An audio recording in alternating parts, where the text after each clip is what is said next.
Here's my preview of the Baylor versus Texas Tech men's basketball game. I tell you right now, Texas Tech, they just beat Kansas and Lubbock without their best two players, in Kevin McCullough and Terrence Shannon Jr. by 8 points. And not only that, they almost beat Iowa State in Ames. They only lost that game by 4, 51-47. Okay, some key guys to keep an eye on. I'm not sure he's going to play or not, but Kevin McCullough, he's questionable with an undisclosed injury. 6'6" 210-pound guard, 13.5 points per game, 16 for 43 on threes, 29 for 43 on free throws, 6.1 rebounds per game, 1 point steals per game. Does commit 2.1 turnovers per game and 2.8 fouls per game.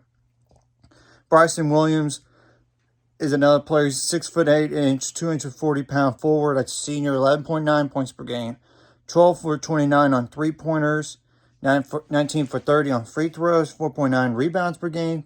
Does commit 1 turnover per game, 2.3 fouls per game. I'll put all the stat stuff in the description below in the link so you can see. Click on it and see what I got. Davion Warren is a 6'6", 205-pound guard. That's a senior, 11 points per game, 13 for 43 on threes, 31 for 39 on free throws, 2.8 rebounds per game, 1.6 steals per game. Kevin O'Banner, who actually was at Oral Roberts last year, transferred into Texas Tech. He's a 6'8", 235-pound forward. That's a senior, 8.6 points per game. But he can shoot threes when he shoots a lot of threes. 20 for 62 on threes. 14 for 18 on free throws. 5.4 rebounds per game, but he's not really a shot blocker or anything like that.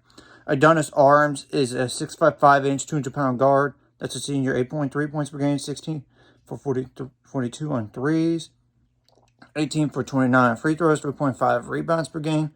2.3 assists per game, but does commit 2 turnovers per game. Okay, Marcus Santos Silva is a 6'7", 250-pound forward, 5.4 points per game, 11 for 25 on free throws, 3.9 rebounds per game, 1.5 turnovers per game, 0.7 steals. Okay, Clarence Nadolny, Nadolny. I'm not sure I pronounced that right. He's a 6'3" guard. It's a junior, 4.6 points per game, 2 for 9 on threes. 19 for 27 on free throws, 1.2 turnovers per game, 1.4 steals per game, 1.5 fouls per game. Malik Wilson, who hasn't played for a while, but then he came back last game. So he's a 6'3", 275-pound guard, 12.2 points per game, 6 for 10 on free throws, 2 for 7 on three-pointers. Daniel Bacho is a 6'11", 235-pound forward. That's a freshman, 3.7 points per game, 14 for 23 on free throws, 4.6 rebounds per game, 0.7 blocks per game. But Sadal Calhoun is questionable for the game. He's with undisclosed 6'6", 210-pound guard, 3.5 points per game, 6 for 18 on three-pointers, 6 for 7 on free throws. KJ Allen is a 6'8", 255-pound forward, sophomore, 2.3 points per game.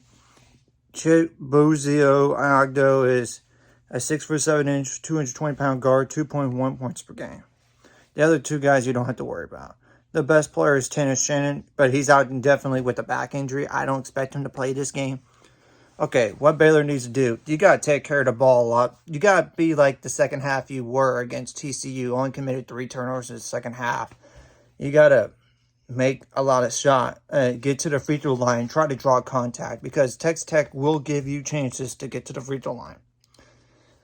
But you cannot commit so many silly turnovers. You got to make some shots in general. And do a better job on the glass on both ends. Not just one end, but both. Defensively, they're going to try to get to the free throw line a lot. Make their best three-point shooters on the team struggle or contain them. And don't let them drive to the rim so easily. And I know we don't know about Jeremy Sohan for this game. I'm not sure he's going to play or not, or how long he's going to be out. I don't know. But you got it's next man up mentality, and you got to come with toughness in this game. because Texas Tech is scrappy. And they're going to be very, very physical. It's going to be one of those things. They're coming off an emotional high. So prepare for war. Especially in the best conference in the country, in the Big 12 in men's basketball right now. You need to get some pressure and get some turnovers and try to get some transition points that way. Because Texas Tech does struggle offensively from time to time. Because if you could clamp down defensively and score on your end, you should win this game. Or either way, you should win, especially at home, but it's not going to be a given. And you know what's crazy is almost all the home teams won in the Big 12 on Saturday, except Baylor beat TCU. That's the only game that the road team won on Saturday. I just want to provide some information on that game. Like and subscribe it if you haven't already, and see you guys later.